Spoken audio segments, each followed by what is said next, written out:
Kecerdasan adalah kemampuan seseorang untuk menyelesaikan suatu masalah.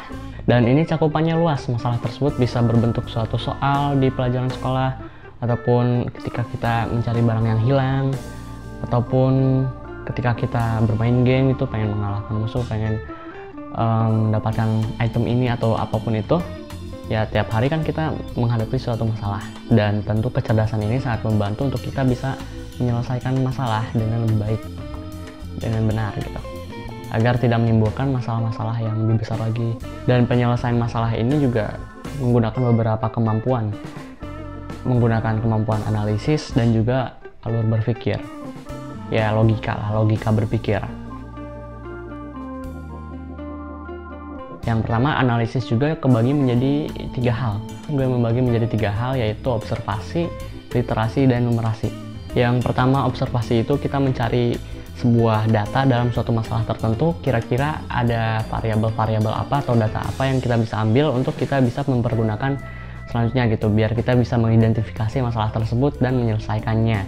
Dan untuk meningkatkan kemampuan observasi, ya biasakanlah kita mengidentifikasi suatu masalah. Dan untuk literasi itu kalau misalnya, contohnya ya kalau misalnya masalahnya itu misalnya kita mengerjakan suatu soal dan masalahnya itu dalam bentuk soal gitu kan, misalnya ada soal yang cerita gitu kan, kita harus literasi dan juga literasi dengan baik gitu, apa yang dimaksud dari masalah tersebut gitu.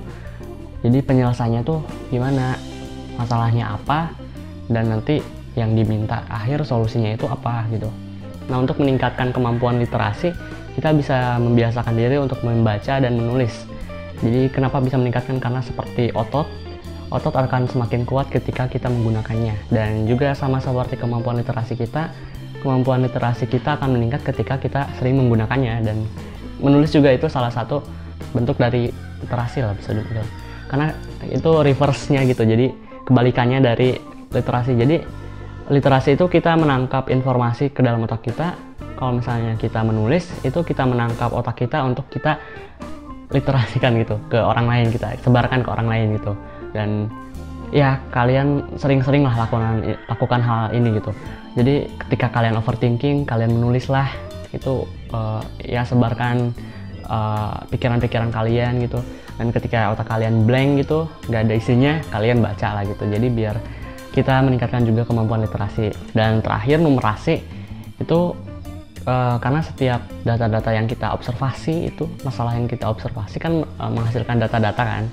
Nah, nanti kita menyimpan data-datanya itu ya dengan numerasi juga, kayak statistik gitulah. Dan ini bisa membantu kita untuk berpikir untuk menyelesaikan masalah lebih lanjut dengan menggunakan berpikir deduktif dan segala macam lah gitu. Dan ya untuk numerasi sendiri ada sarana berpikirnya juga, yaitu statistika. Jadi statistika itu ya bisa dibilang ilmu pengetahuan untuk ya menyimpan sebuah data-data, dan ya kita bisa mengambil data-data yang emang penting yang bisa ngebantu pemecahan suatu masalah. Dan untuk meningkatkan kemampuan numerasi, ya kalau menurut gue sih kita bisa belajar aja tentang statistika gitu.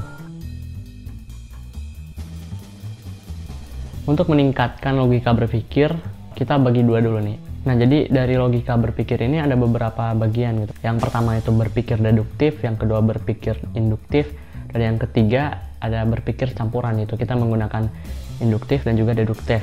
Dan ini ya lebih ribet karena kita memakai semuanya, tapi setiap masalah pasti penyelesaiannya beda-beda. Ada yang penyelesaiannya oleh berpikir deduktif ataupun induktif ataupun campuran.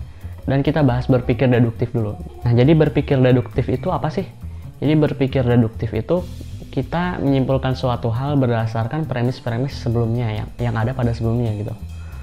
Contohnya nih, ada premis, misalnya ada premis semua mamalia menyusui. Ada juga premis kucing adalah mamalia. Nah, nanti akan menimbulkan pengetahuan baru atau kesimpulan baru bahwasanya kucing juga menyusui gitu. Itu salah satu contoh berpikir deduktif yang sederhana, masih sederhana. Nah, berpikir deduktif juga ini nggak cuma asal-asalan, kita harus tahu dulu data apa sih yang bisa kita pakai, data apa yang bisa kita ambil, dan hubungan antar data-data tersebut, hubungannya apa, hubungan antar variabel tersebut. Nah, jadi skill analisis, kemampuan analisis dan juga kemampuan observasinya juga harus tinggi lah biar kita bisa mengidentifikasi masalah tersebut. Dan sekarang penggunaan berpikir deduktif ini semakin luas dengan adanya sarana berpikir yaitu matematika. Nah, jadi dengan matematika kita bisa menyimpulkan suatu hal dengan lebih baik gitu, dan juga kita bisa mengukur suatu hal karena matematika itu pun menggunakan seluruhnya menggunakan berpikir deduktif. Contohnya nih aljabar ada x, y, x, y gitu, itu juga menggunakan berpikir deduktif.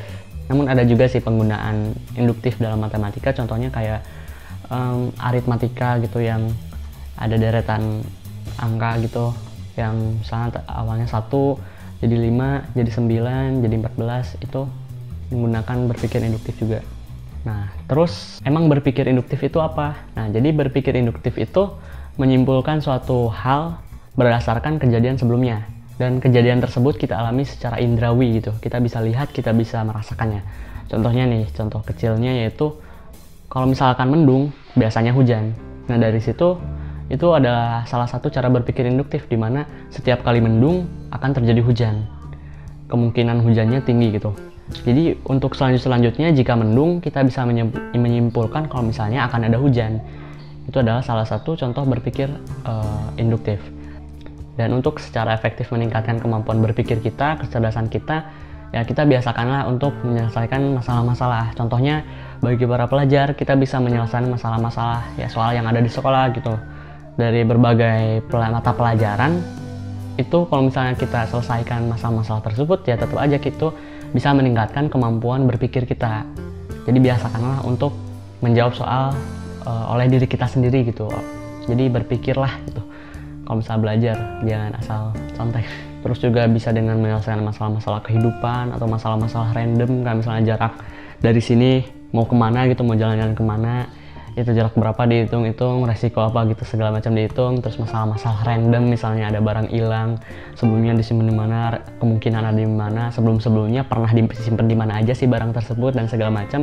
Kalian coba biasakan untuk berpikir secara analisis dan segala macam ini, agar semakin lama juga nanti makin kelamaan bakal meningkat juga kemampuan berpikir dan kecerdasan kalian juga. Karena ya kemampuan berpikir juga sama seperti otot, semakin kita lebih sering menggunakannya, semakin meningkat juga kemampuannya gitu. Artinya kita juga bisa meningkatkan kemampuan berpikir kita dengan melihat orang lain yang menyelesaikan masalah, lalu kita juga mencoba untuk memahaminya.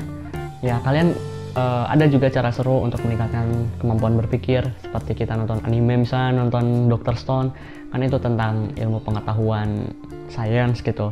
Nah, kita coba mengerti, kita coba untuk memahami hal tersebut, kenapa itu bisa seperti itu, kenapa itu bisa seperti itu. Ataupun dari anime Death Note itu bagaimana, ya itu bisa mempelajari tentang psikologi mungkin lah. Dan ya kalian coba pahami kenapa itu bisa terjadi, kenapa apa saja hal penting yang ada dalam hal tersebut gitu. Juga kalian bisa banyak-banyakin baca buku untuk meningkatkan kemampuan literasi, dan ya kalian biasakan saja untuk menyelesaikan masalah-masalah. Untuk meningkatkan observasi juga kalian bisa mengidentifikasi masalah-masalah yang ada pada kehidupan kalian.